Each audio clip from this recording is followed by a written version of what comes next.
Imagine the most powerful man in the world walking into his own coronation and then snatching the crown from the Pope's hands, placing it on his own head. That's exactly what Napoleon Bonaparte did in 1804. But the story doesn't end there, because years later, he crowned himself again. Why? That twist is stranger than fiction. This isn't just a story about ego. It's about power, propaganda, and a man rewriting tradition to bend the world to his image. Napoleon didn't just want to be crowned emperor. He wanted everyone to know he owed nothing to the church or any king. And when his empire began to crumble, his self-crowning stunt came back in a shocking way. You probably know Napoleon as the short guy with a big hat, wrong on both counts, but almost nobody knows why he crowned himself twice.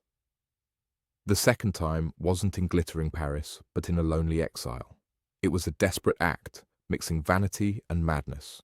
So why would a fallen emperor repeat this grand gesture when nobody was watching? Here's the secret. After his first exile, Napoleon escaped, marched back into France, and retook power for 100 days.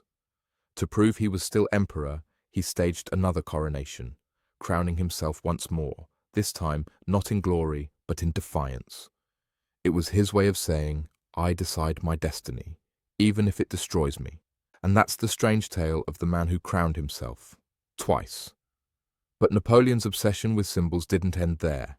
He also left behind one of the most ridiculous propaganda myths in history, involving a rabbit hunt gone horribly wrong. Want to know how hundreds of bunnies defeated the Emperor of France? Stick around for that wild story.